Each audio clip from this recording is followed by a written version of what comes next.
Olá, pessoal. Boa tarde a todos. Estão me ouvindo? Sim, perfeitamente bem, professor Flávio. Ótimo. Então, vamos iniciar. Demos uns 5 minutos de tempo adicional para a chegada de mais alguns dos participantes já inscritos para o nosso webinar. Então, vamos dar início a ele. Obrigado pela presença de todos, pelo interesse. Essa é uma iniciativa conjunta do capítulo brasileiro da Internet Society, né, a ISOC Brasil, e o IRIS, Instituto de Referência Formação da Sociedade de Belo Horizonte, né, que essas duas entidades, né, já vínhamos conversando há algum tempo para iniciarmos atividades em cooperação, né, porque o IRIS desenvolve estudos, pesquisas em vários assuntos que são de grande interesse do capítulo, né, e que podem trazer uma boa contribuição para todos os membros do capítulo. E, no outro sentido também, né, a gente espera que, pela participação dos membros do capítulo nessas atividades, né, também o IRIS receba uma boa realimentação para o trabalho que ele conduz. Eu vou deixar a Luísa Brandão, né, que vai ser a nossa condutora da atividade hoje e também no próximo webinar, que vai acontecer depois no dia 29, em sequência a esse, né, que ela vai falar um pouquinho mais sobre a temática, né, introduzir o assunto, né, e dizer que é uma satisfação iniciar essa parceria com o IRIS e mais adiante, né, a gente espera ter outras iniciativas em conjunto com o IRIS e também com outras entidades com as quais a gente está conversando e que a gente em breve vai poder anunciar para os nossos membros.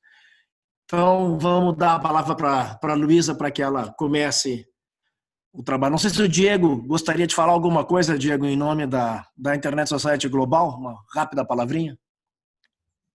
Boa tarde a todo mundo. Não tem muita coisa para agregar, as coisas que o senhor falou. É muito bacana poder apoiar a parceria do capítulo brasileiro com o IRIS, no sentido de iniciar um processo mais estruturado de produção de conhecimento de massa crítica em relação a um tema que é muito importante para os diversos projetos que a Internet Society tem desenvolvido, coisas que tocam a área de bloqueios, coisas que tocam a área de regulação, coisas que tocam o estudo prospectivo que tem sido feito em relação ao tema da consolidação. E apesar de aqui eu ser alguém da audiência e de ter assumido há pouco tempo o lugar que era da Raquel Gato, eu posso dizer que a gente vai iniciar em muito breve um trabalho mais estruturado de trabalho em parceria com o capítulo brasileiro a partir desse tipo de iniciativa para a gente conseguir retroalimentar a atuação da Internet Society aqui na América Latina e no Caribe com o tipo de informação e conhecimento que vocês produzirem e circularem a partir do capítulo. Obrigado, Luísa, pela disponibilidade. Obrigado, professor Flávio, por empurrar esse processo para frente. Então vamos lá, Luísa, tudo contigo. Olá, pessoal, boa tarde. Em primeiro lugar, eu agradeço ao Flávio e ao Diego pelo convite da gente ir por essa iniciativa de trabalhar um pouco mais os temas de internet e jurisdição.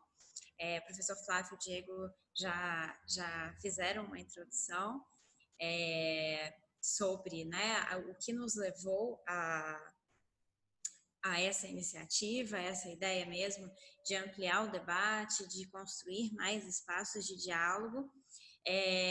Então, dito isso, eu vou já começar a trazer alguns pontos que a gente vai discutir tanto no webinar de hoje quanto no do dia 29, para que eu possa acompanhar, para que vocês possam acompanhar melhor, eu fiz alguns slides, vou compartilhar minha tela. E, por favor, não hesitem em levantar a mão, tem uma ferramenta do Zoom para isso, ou fazer comentários, e aí eu vou pedir ao professor Flávio e ao Diego que ajudem a olhar o chat aqui, ver se tem alguma pergunta, por favor, porque eu posso ficar meio perdida se eu tentar fazer as duas coisas aqui. Então...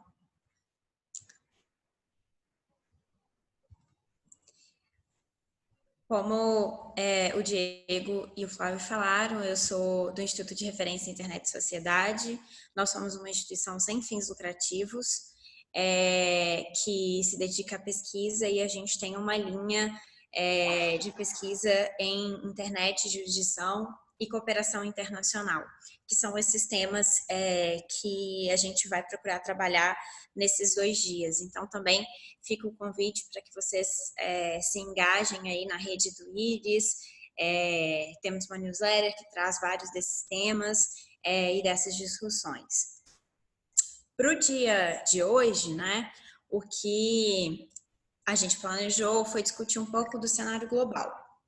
Então, eu vou trazer alguns desses espaços de diálogo sobre internet e jurisdição, né, onde que vocês encontram mais essas questões sendo faladas para além do Brasil. Alguns casos que ilustram essas discussões. Os casos, geralmente, eles são longos, então, por causa do limite do tempo, eu me permiti resumi-los de uma forma que pode parecer superficial, mas eu tenho indicação bibliográfica e a gente pode continuar conversando se alguém tiver alguma dúvida sobre esses casos. E também falar um pouco de aplicação extraterritorial e conflitos de lei.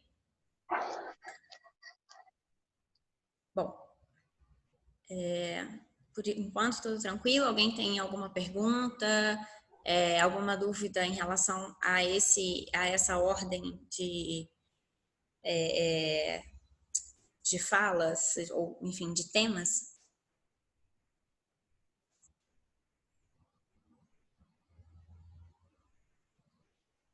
Tudo tranquilo? Tudo tranquilo, Luísa. Vamos em frente. Vamos em frente. Bom, primeiro, para situar, né, esse assunto que a gente está falando aqui no tema macro da governança da internet, que também é um espaço por onde a gente transita, né, estando interessado aqui nesse webinar, a gente está falando de uma questão que ainda está em construção, que é a da jurisdição. Né? Vocês veem que existe uma camada da discussão que é mais concreta, que já está que já está mais firme, que são os protocolos, as camadas técnicas, a infraestrutura, né, e os padrões, os estándares que existem no âmbito da internet e da sua governança, enquanto as outras camadas de discussões, elas ainda estão em construção, e é esse o momento em que a gente vive, um momento de construção.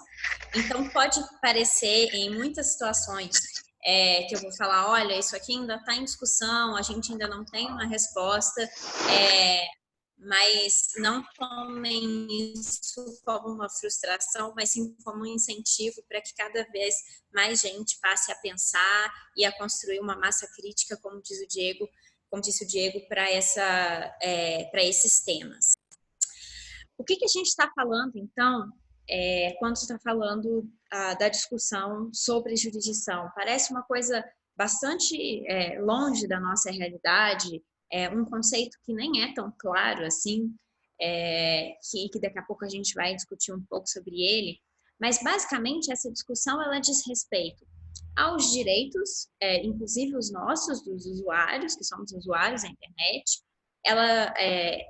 A gente vai pensar então em privacidade, em segurança, inclusive para os negócios, por exemplo, para poderem operar e se desenvolver, e em legalidade, que é a gente ter, eu quero dizer, todos os atores no âmbito da internet de poderem ter uma previsibilidade do que significa exercer aquelas atividades ali. A gente também vai pensar em compromissos internacionais, porque, e aí a gente tem aquelas características básicas da internet, e uma delas, se não a principal delas, é que ela é global. Então, a partir do momento em que a internet se configura como uma tecnologia que desconhece essas fronteiras geopolíticas, né, aquelas que foram estabelecidas pelos países, a gente também vai precisar olhar um pouco para qual é a estrutura que também vai além dessas fronteiras. Então, a gente vai pensar em como a soberania dos países ela pode ser recompreendida nessas questões e como que seria a possibilidade de desenvolver uma jurisdição compartilhada entre os diferentes países para os casos que envolvem a internet. E a gente vai ter ainda um espaço de governança global, que é aquele que vem sendo construído para a internet, em razão dessa natureza global, e de diferentes modelos de negócio e atores que transitam nas camadas da internet. Bom, e o que é esse tema, né? Jurisdição, internet, jurisdição, internet, desafios jurisdicionais, não faltam possibilidades de construir esse tema. A gente está falando, basicamente, de exercício de poder, principalmente no caso da jurisdição estatal, sobre a internet. Então, a gente pensa que a jurisdição, primeiro, ela é bastante anterior à internet e à própria, enfim, a estrutura de Estado que a gente conhece hoje, ela vem lá do século XVII. E aí, a gente começa a ver como esses estados se organizam a forma de solucionar os conflitos entre as pessoas, organizar quais são as leis aplicáveis, quem é que diz o direito, enfim, como que a sociedade ali se organiza. A partir desse modelo de Estado que vem, então, do século XVII, a gente percebe elementos bastante importantes, que são a territorialidade e a soberania. Se a gente for parar para pensar em todos os em todos os critérios e também alguns problemas que circulam a atividade do Estado e que são lá aqueles critérios que estão nas leis de dizer, olha, quando o casamento é celebrado no Brasil e o casal vai morar em outro país logo em seguida, é a lei do outro país que vai valer. Ou, quando o imóvel estiver situado no Brasil, é a lei brasileira que vai valer. Percebam que existe esse elemento de territorialidade. Quando a coleta de dados ela for feita no território nacional, vai valer a nossa futura LGPD, a Lei Geral de Proteção de Dados, que entra em vigor no ano que vem. Então, essa ainda essa continua sendo a forma de organização que os estados têm para as suas relações, para as relações entre as pessoas, não só as pessoas naturais umas com as outras, mas também as pessoas jurídicas, que são as empresas, os órgãos públicos, etc. A forma como esse poder se organiza dentro de um determinado território é o que a gente chama de soberania.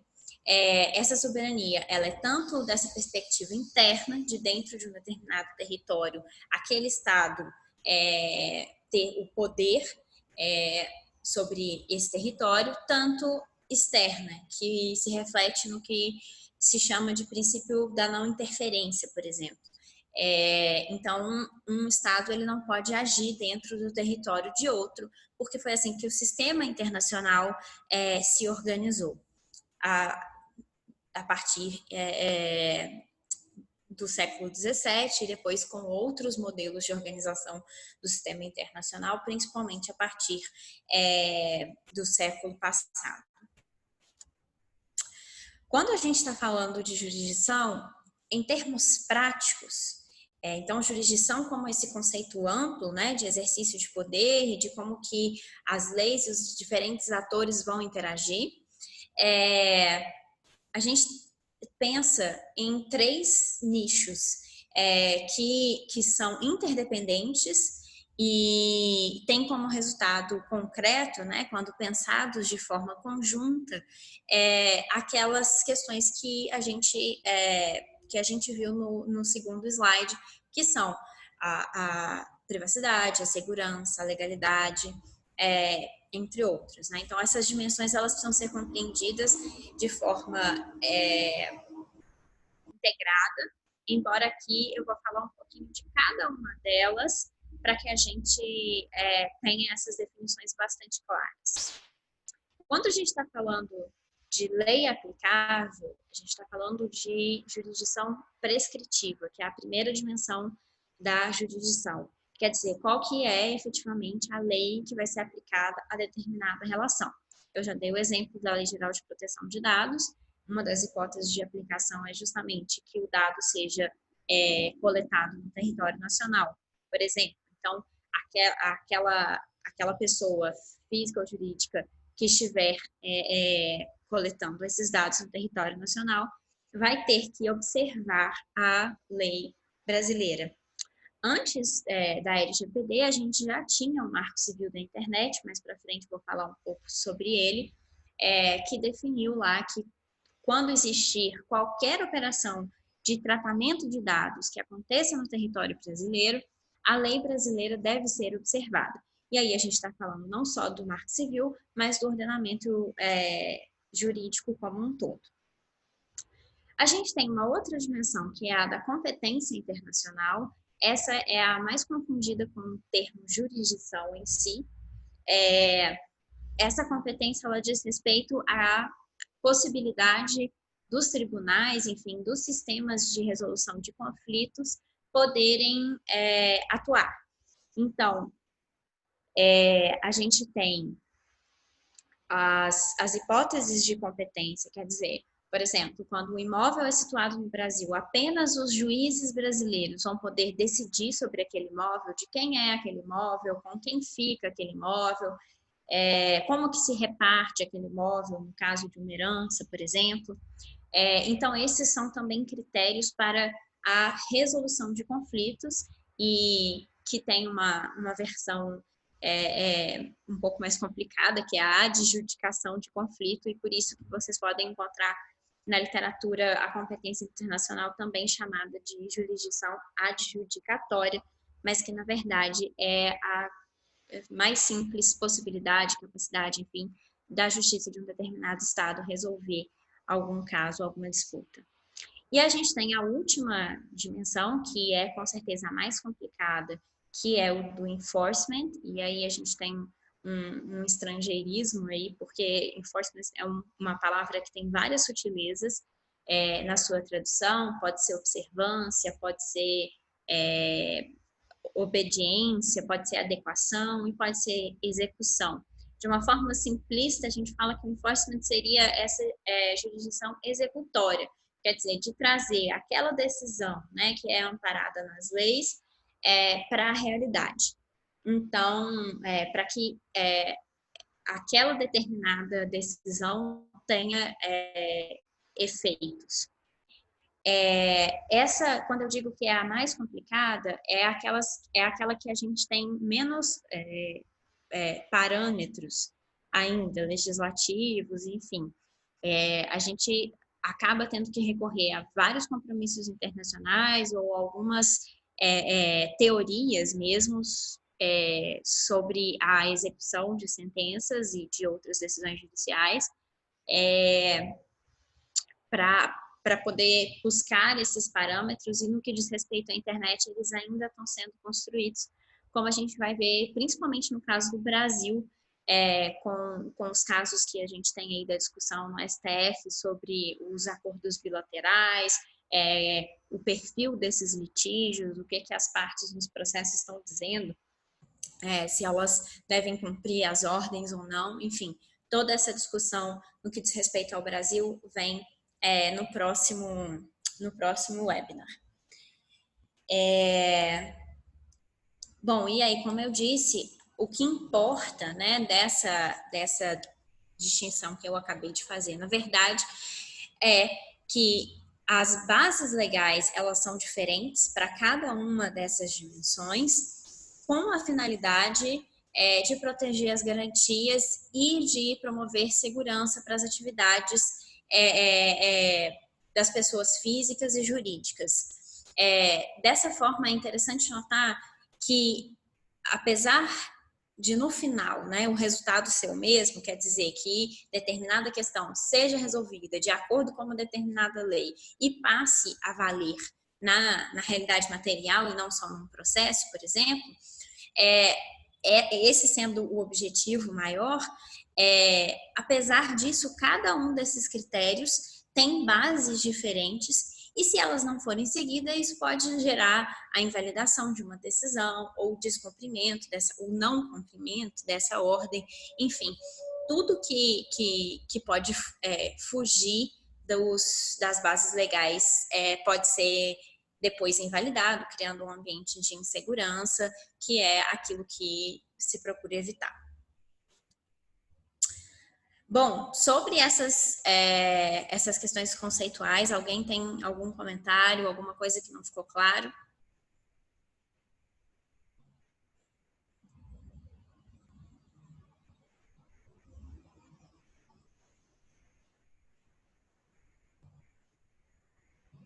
Pessoal, aqui é o Flávio, só para lembrar vocês, quem quiser pode entrar pelo chat, né, fazer qualquer tipo de pergunta ou comentário, a gente está acompanhando aqui, mas também pode habilitar o seu microfone, né, ali no cantinho à esquerda, embaixo, né, cada um pode, né, eu deixei como default, no padrão, todo mundo com o microfone desligado, exceto a Luísa que está conversando. Se alguém quiser entrar com algum comentário por voz, né, habilite seu microfone, né? Mas eu peço a todos os demais que mantenham seus microfones desabilitados, né, para que a gente controle aí a ordem de quem está falando. Ok, gente? Vamos em frente. Boa tarde aí, Luísa, tudo bem? Olá, tudo bem? Sou o Major Campos, eu trabalho no Comando de Defesa Cibernética, estou gostando aí do webinar, né? E, assim, dentro desse contexto, não é uma dúvida, né, mas ver na sua visão como que a gente poderia mudar a cultura das empresas nacionais, sejam elas públicas ou privadas, para que o viés de atender uma recomendação de segurança seja maior do que aquela preocupação de investimento financeiro ou algo nesse sentido, né? Eu digo isso porque eu participei de um evento recentemente e na Espanha, por exemplo, existem recomendações de boas práticas para os setores de infraestruturas críticas e as empresas elas seguem, não porque vão ter uma perda financeira ou vão passar por auditoria ou que serão obrigadas a seguir esse padrão, né? Mas sim porque elas têm a consciência, né, de que devem, aquilo é uma boa prática e no final vai trazer benefícios para ela, seja direto ou seja indireto, né? A pergunta isso é cultural no Brasil? Esse é um comportamento que as empresas possuem de uma forma geral, de só seguir pelo viés econômico? E a outra questão é como a gente mudar a gente fala mindset, né? Está muito na moda hoje, né? Essa visão da obrigatoriedade e levar para um lado que seja natural a gente ter um espaço cibernético seguro, porque o nosso uso tem que ser seguro dos recursos e tecnologia da informação, seja eu na minha casa, seja eu na empresa, né? Uhum. É uma boa questão. Obrigada pelo seu comentário, obrigada pela presença também. É muito bom saber que a gente tem pessoas envolvidas, né, na área de segurança estatal mesmo, dispostas a dialogar e, enfim, a construir essas discussões, né? Por isso eu fico muito, muito feliz com a sua participação. Espero que você venha para cá no dia 29 também, em que a gente vai falar um pouco mais especificamente do Brasil e desses casos que a gente tem levantado nas pesquisas. E, de fato, quando a gente pensa uma cultura legislativa, né, ou regulatória para a internet, ela não é apenas a via judicial, que eu acho que foi a que eu mais acabei falando aqui nessa introdução sobre jurisdição. Ela também quer dizer uma observância, né, das regulações, enfim, de todo uma organização social, né? A gente tem visto nesse tempo de pesquisas várias formas de engajamento também do setor privado. E uma delas é a que, inclusive, a AISO que apoia, que é a governança colaborativa, que é o fato de colocar vários setores juntos para conversar e para buscar construir mesmo uma cultura que vai além dos aspectos econômicos, das sanções, das multas, dos bloqueios, que são coisas que já aconteceram aqui no Brasil e continuam acontecendo, mas também faz parte dessa construção de pensamento crítico, da gente ter, por exemplo, a própria sociedade civil cobrando de outros atores, né, um uso seguro, um uso transparente das ferramentas da informação, né, das tecnologias de informação. Então, me parece que essa construção cultural, ela leva tempo. Se a gente pensar, por exemplo, você falou do caso da Espanha, a gente tem uma diretiva de proteção, a gente vê uma diretiva de proteção de dados na União Europeia desde 95, e a gente agora foi falar de uma lei geral de proteção de dados, depois que a Europa reformou essa diretiva e passou para um regulamento que é mais incisivo e que realmente exigiu uma adaptação muito grande. Então, esses processos culturais, eles são construídos, né?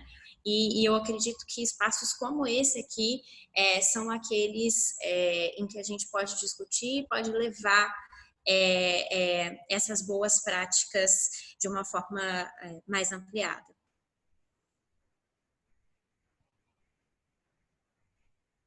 A Isabelle levantou a mão. Pode falar, Isabelle. Oi, Luísa.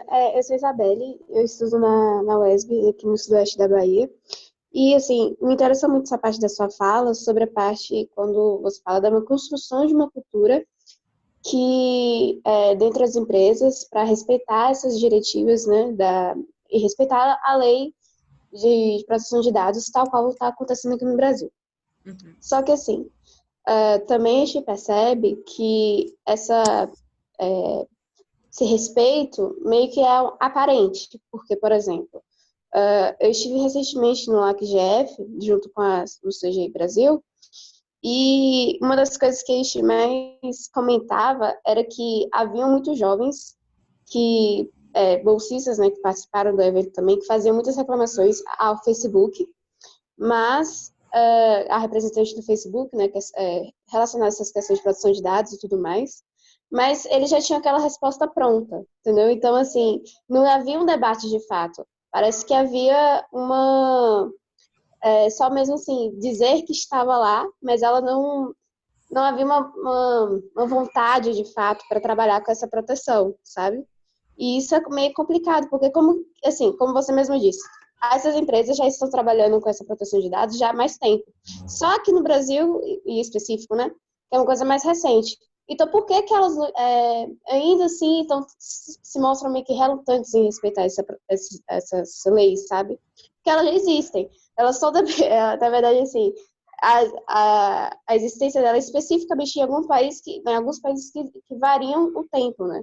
Mas, enfim, só mais essa pergunta, eu acho que ficou meio confusa para entender, mas é só isso mesmo. Obrigada. Obrigada a você, Isabelle. É bom saber que você estava também envolvida nas atividades do IGF, essas discussões, esses fóruns.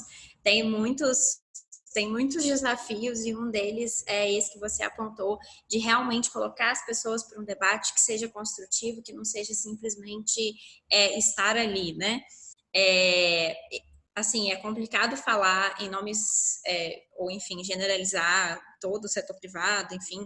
Uma coisa foi a primeira pergunta que pelo menos eu entendi que se referia a empresas nacionais, né, que então já vão construir um modelo de negócio aqui no Brasil, e a outra coisa são as grandes empresas multinacionais, os modelos de negócio globais que se desenvolvem pela internet. E aí, esses sim têm uma dificuldade ainda maior, porque eles vêm com padrões de comunidade ou termos de uso, enfim, perspectivas que eles adotam internamente como empresa e acabam se aplicando para o mundo em geral. E aí é muito difícil a gente conseguir encaixar esses padrões, né, ou esses contornos de comportamento para usuários da internet que são globais com aqueles regimes internos, né, das leis aplicáveis e tudo mais. Então, assim, realmente existe essa dificuldade. Um dos casos, não, quase todos os casos que a gente vai discutir hoje dizem respeito a essas empresas multinacionais e como elas se comportam diante, né, de algum pedido, de alguma requisição estatal ou de alguma reclamação de um usuário. Então, a gente vai discutir isso mais e realmente é um grande desafio, né? Como tornar esses debates multissetoriais em decisões concretas, em comportamentos duradouros, né? Tudo isso são questões, todas essas são questões que a gente precisa acompanhar. Bom, o Juliano levantou a mão. Pode falar, Juliano. Luísa, dá para ouvir aí? Sim. Tá bom. Uma dúvida sobre o campo temático aí desse tema da jurisdição, internet jurisdição.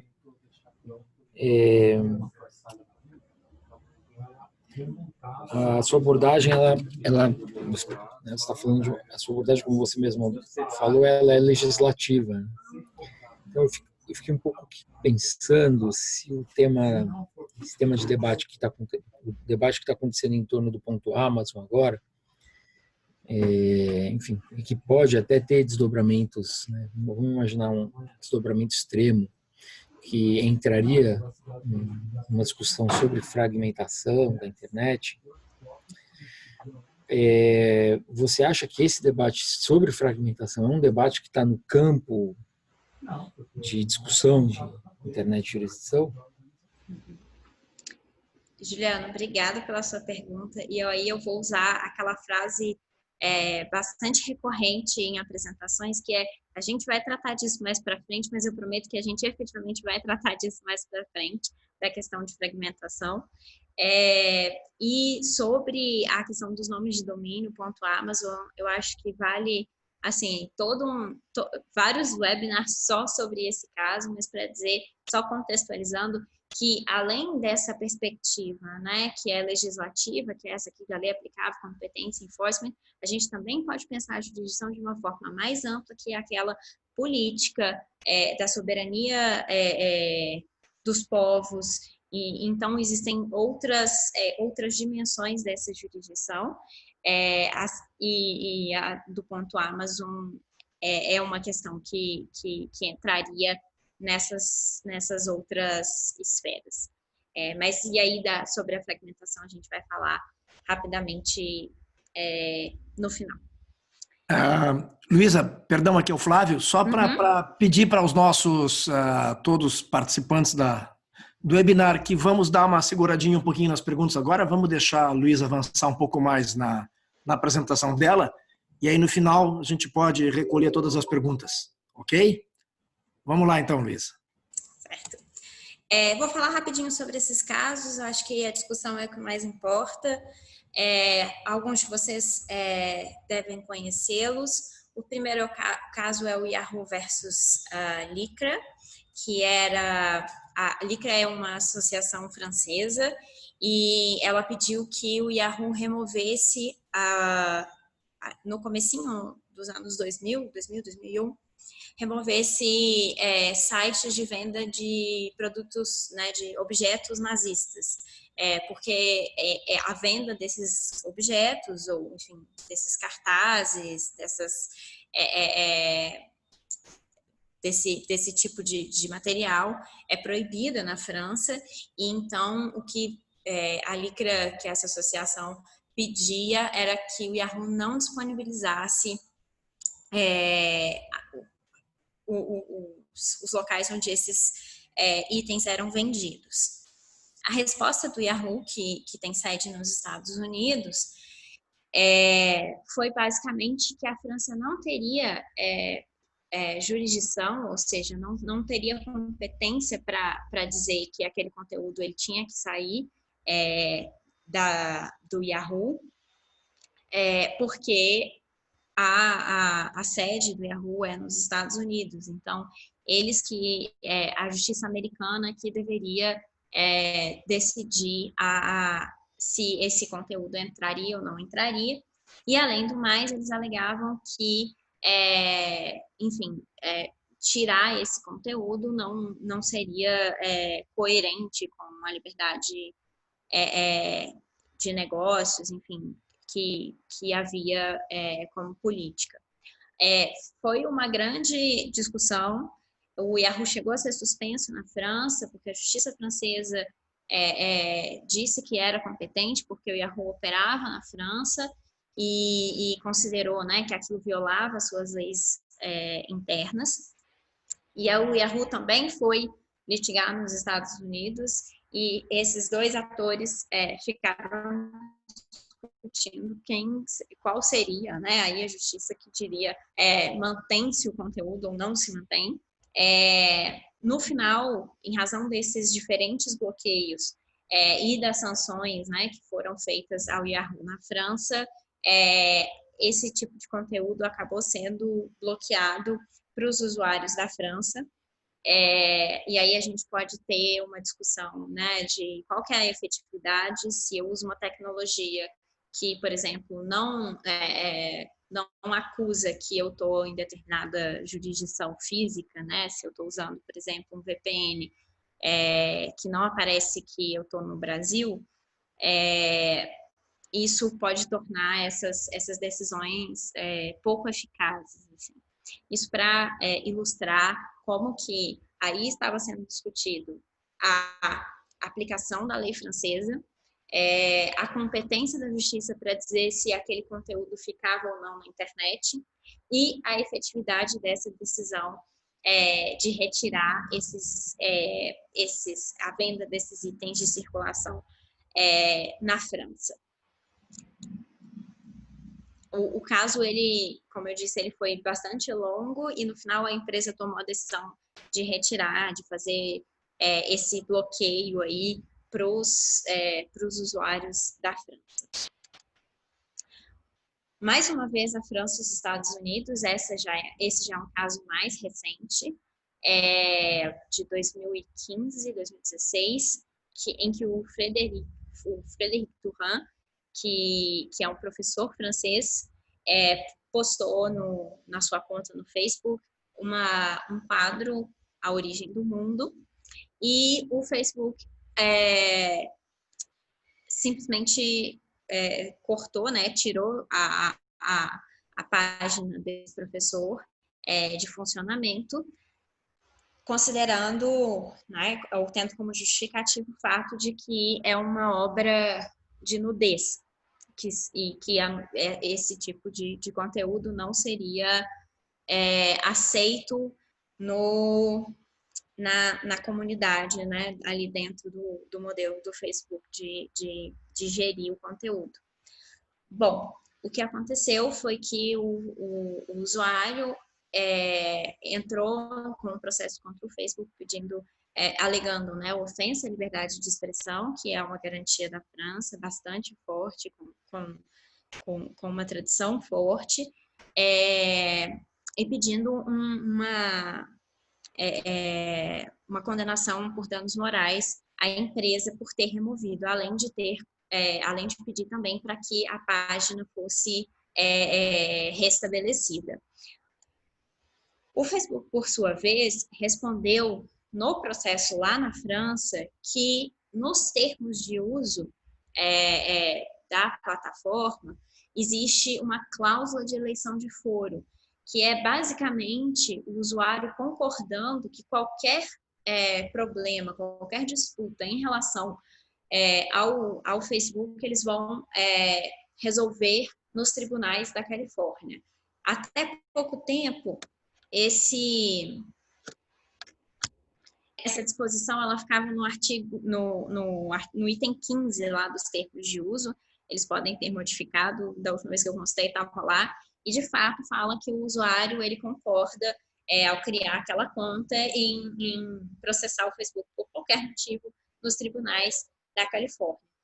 Então, essa foi a defesa da empresa, dizendo que não cabia à justiça francesa decidir se houve uma ofensa à liberdade de expressão ou não, ou se a página deveria retornar, porque o usuário teria escolhido, pelos termos de uso, os tribunais da Califórnia. Bom, a resposta dos tribunais franceses também, em várias rodadas, em várias instâncias, foi a de que esses termos de uso eles não teriam validade na França, porque nas relações de consumo, né, primeiro a França considerou a relação entre o Frederic e o Facebook uma relação de consumo, e anulou a validade dessa eleição de foro, dizendo que não houve uma escolha efetiva do usuário em relação à possibilidade, em relação à possibilidade de processar a empresa, ou enfim, de disputar qualquer coisa lá na Califórnia. Uma outra coisa que foi considerada para além da relação de consumo, que aos olhos da justiça francesa foi assim caracterizada, foi também um aspecto bastante importante quando a gente está falando de quem é que vai decidir um conflito, quem é que vai dizer o direito dentro de um determinado processo, que é o acesso à justiça. O que também foi analisado foi que o professor ele não teria condição de, primeiro, ir à Califórnia para processar o Facebook, atender os requisitos da lei americana para iniciar um processo que é bastante caro, e acabaria tendo o seu direito.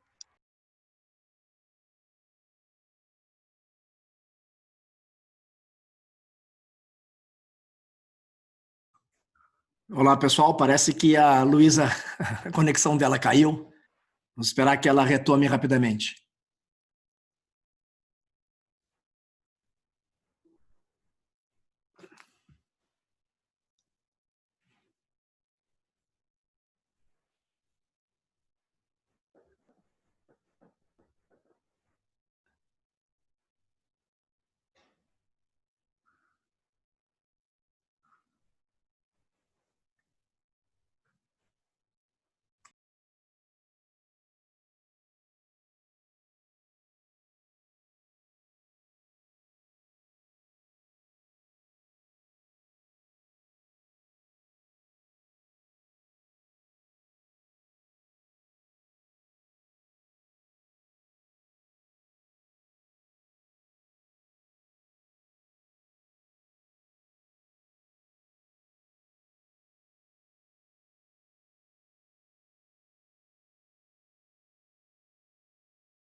A Luísa já está voltando. Já voltei. Bem, houve um pequeno problema técnico de falta de energia, mas já vou prosseguir aqui, daqui a pouco eu subo a tela de novo. No caso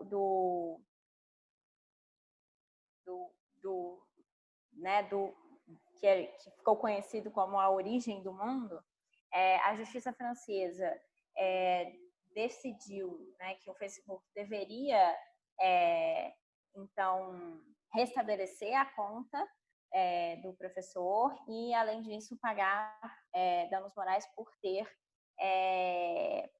retirado, né, e dessa maneira, da forma como foi considerada, ter ferido aí a liberdade de expressão e de pensamento do usuário.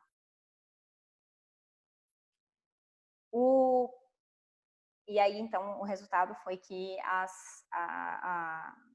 justiça francesa foi considerada competente e julgou o caso até o final.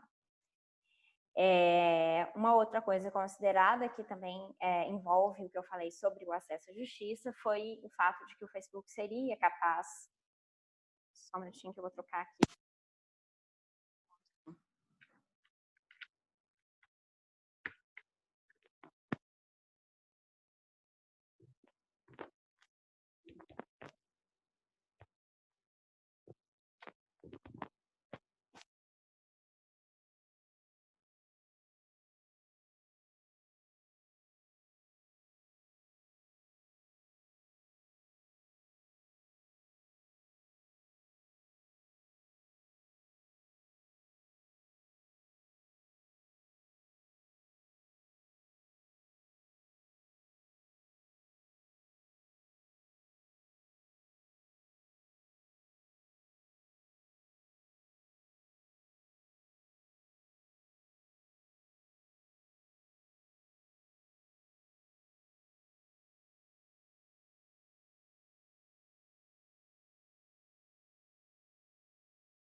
Oi, pessoal, voltei.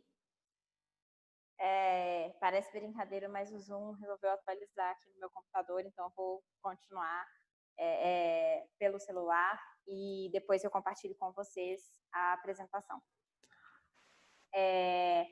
Então, o resultado básico, né, do caso da origem do mundo foi que o Facebook ele podia apresentar uma defesa, e por isso que a justiça francesa também se considerou competente.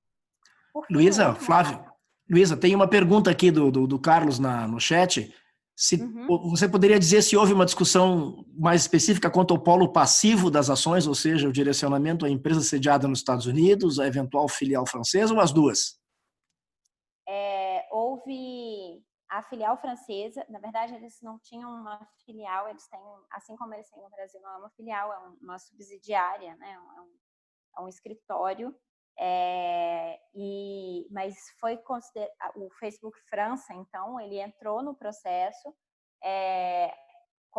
enfim, constituiu advogados, e aí o Facebook Inc. respondeu dizendo que havia o termo de uso que deveria ser a discussão seria na justiça americana, mas na verdade, como o Facebook tem um escritório na França e constituiu advogado, né? Então o polo passivo ele tinha ampla defesa, foi por isso que o processo continuou na França, mas foram os dois. Ok, vamos em frente. Vamos em frente. O último caso que eu trouxe para discussão o que aconteceu foi que uma brasileira, a Patrícia Chérida dos Santos, processou uma empresa espanhola na qual ela tinha trabalhado por uso indevido da sua imagem. Basicamente, o contrato de trabalho acabou e essa empresa espanhola continuava vinculando as imagens dela no site da empresa. A Patrícia, então, entrou na justiça aqui no Brasil pedindo a retirada dessas imagens do site da empresa na Espanha, da empresa espanhola. O contrato de trabalho tinha sido celebrado na Espanha, ela ficou um tempo trabalhando lá e quando ela voltou, ela verificou que essas imagens continuavam circulando. Houve uma série de discussões também se era a justiça brasileira que deveria resolver o caso, se era a justiça espanhola, porque o contrato de trabalho foi realizado lá, porque a empresa, né, o polo passivo, era uma empresa espanhola, e até que o STJ decidiu pela competência da justiça brasileira com um critério que pode ser bastante questionado, que é o do acesso.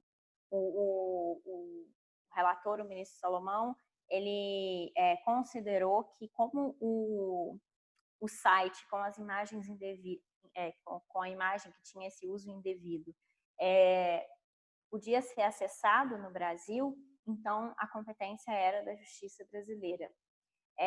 Esse caso, e quando eu digo que ele pode ser problematizado, esse critério, é porque se a gente for parar para pensar, esse site ele é acessível em qualquer lugar em que a internet funcione.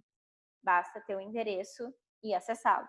Então, segundo essa lógica, qualquer estado no mundo poderia ser competente para julgar esse processo.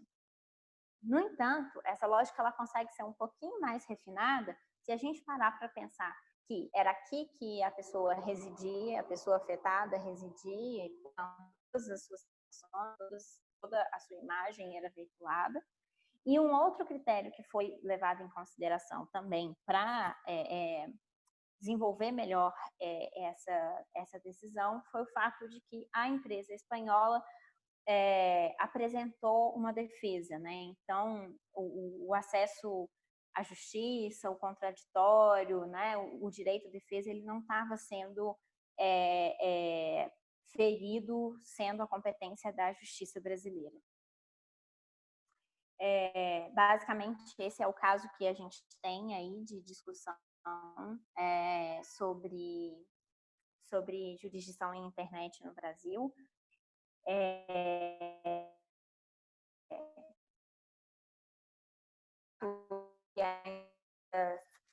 e acabam retirando depois as imagens.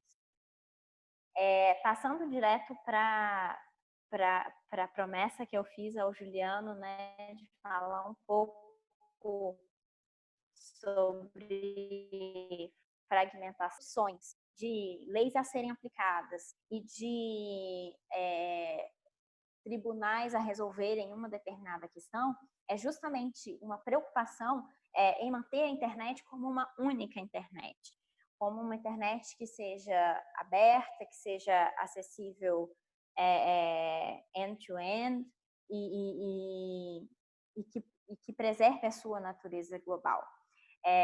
A gente percebe, né, das pesquisas, principalmente o Bertrand Lachapelle, do Internet Jurisdiction Project, vem apontando para uma corrida legal, né? Quem vai regular primeiro a internet? A gente deixa de uma lógica lá do final dos anos 90, de que a internet era um espaço independente de normas, para uma postura, né, de uma corrida armamentista, aí, entre aspas, de quem vai regular a internet.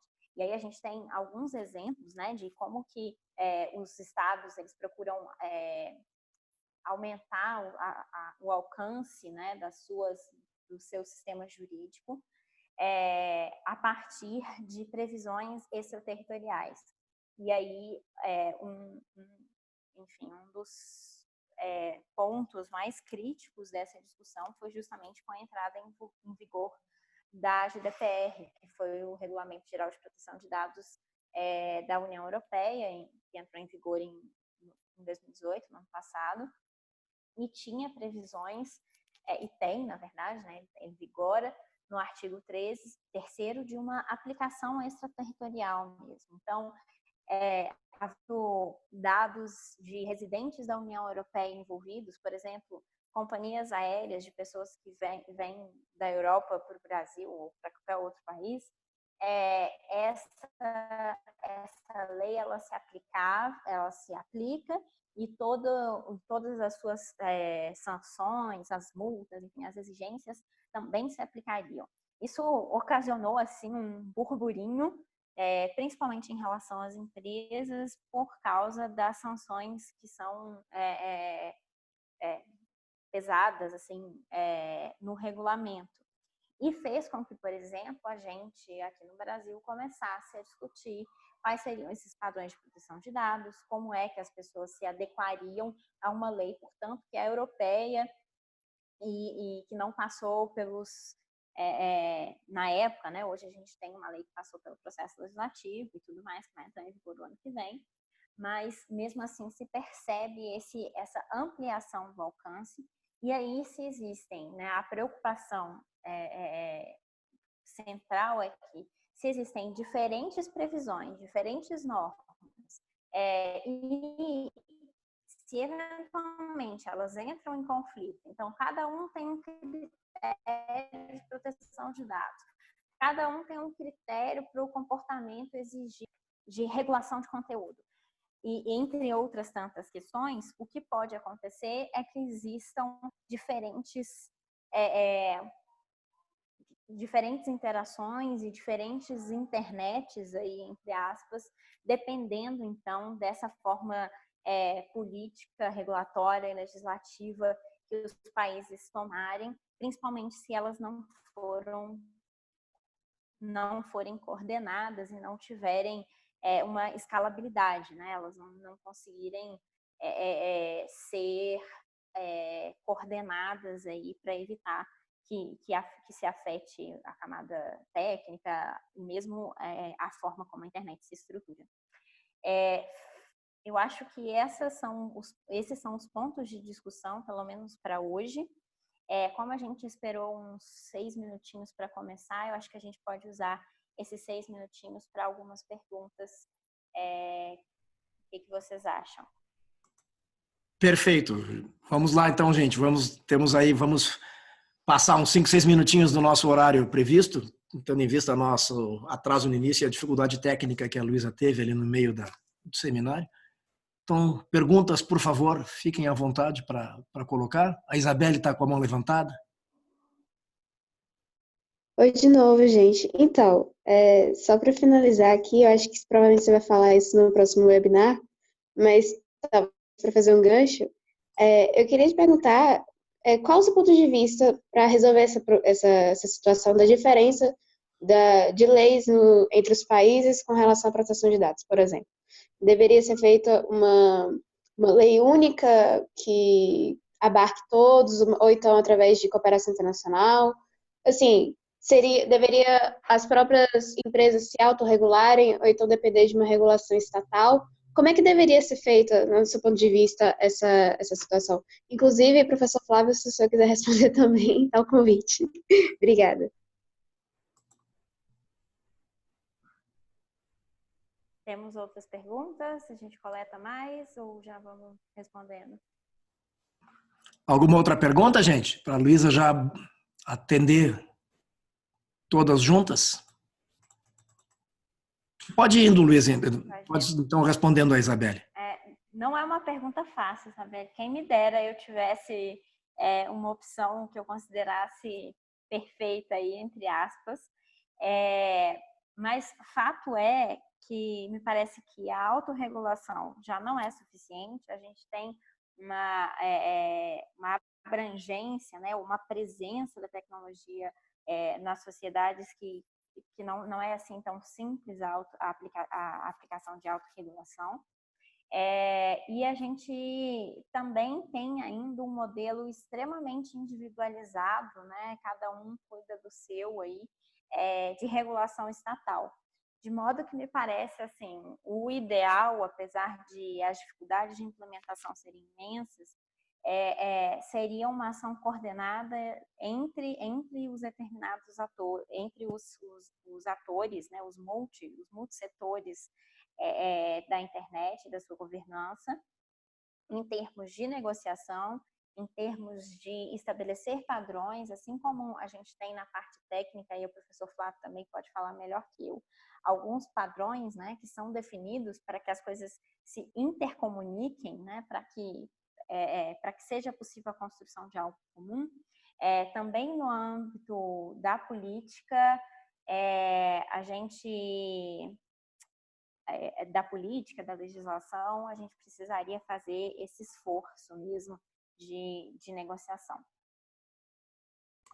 Só complementando, eu acho que a Luísa já disse, é o esforço, que não é trivial, obviamente, de tentar construir uma solução colaborativa entre os diferentes atores dos diferentes países, né? Isso não é uma solução fácil, né? As diferenças de legislação e de cultura dos países são muito grandes, então é uma tarefa gigantesca. Ou talvez a Luísa possa mencionar o projeto do Bertrand de La Chapelle, né? Falar um pouquinho mais, né? Que é uma tentativa justamente de trazer todos os atores, né? Para um fórum comum para discutir as questões de jurisdição, para pelo menos criar algum entendimento comum que possa fazer com que nos seus países respectivos se avance em direção a legislações mais ou menos harmoniosas. Exato. Quando a gente fala, né, quando a gente falou desse ideal dessa ideia de construir, enfim, de trazer pessoas para esse diálogo, tem muito a ver com a construção de uma participação e da problematização dessas questões em diferentes níveis. Inclusive, no que o Internet Jurisdiction faz, que o professor Flávio acabou de citar, que tem como cabeça aí o Bertrand de La Chapelle, de colocar esses atores juntos, discutindo quais são as soluções políticas, legislativas possíveis para serem organizadas aí. Eu ouvi uma pergunta também sobre biografia. A gente pode circular depois uma lista de sugestões bibliográficas, eu tenho aqui também, aí a gente pega ali na lista de pessoas que se inscreveram no evento hoje, alguns materiais introdutórios, vi que o Diego falou do Lessig também, que é uma super referência em termos de, enfim, de pensar, né, o quadro de regulação da internet levando em consideração não só a estrutura que a gente já tem e que precisa ser adaptada, mas também o mercado, também a comunidade técnica, os padrões técnicos, também os usuários, também a cultura de uma determinada sociedade. E acabei de ver que o Diego também colocou o site do projeto, do Internet Jurisdiction. Eles têm várias formas, enfim, eles têm estudado várias formas de endereçar esses problemas jurisdicionais. E a gente também tem no IRIS alguns materiais sobre isso, buscando principalmente tratar da nossa realidade. Então, o que está sendo discutido no Brasil, o que está sendo discutido nos nossos tribunais, nos casos, enfim. Isso já para fechar e deixar o convite para o dia 29, a gente conversar mais sobre essas questões, para não passar muito do tempo aí. Eu acho que a gente pode encerrar com essa provocação de que ainda temos muito para discutir. Muito obrigado, Luísa. Foi excelente. Acho que todos gostaram bastante. Pena que o tempo é curto e que a gente não poderia, continuar aqui por mais tempo fazendo mais perguntas e debatendo, mas quem tiver perguntas que ficaram pendentes, todos serão bem-vindos ao próximo webinar no dia 29 e quem sabe a gente até já começa a pensar em outros mais adiante, né, Luísa? Com certeza. Então, vamos ver, de repente essas referências aqui que foram colocadas no chat, a gente pode enviar para vocês, para os que estão inscritos, por fora depois, mas fiquem à vontade, para contactar a gente, contactar a Luísa, para continuar conversando sobre o assunto. E esperamos vê-los todos de volta, no dia 29, nesse mesmo horário, gente. Muito obrigado a todos, obrigado, Luísa. Uma boa noite para todos, gente. Boa noite para todo mundo. Tchau, tchau.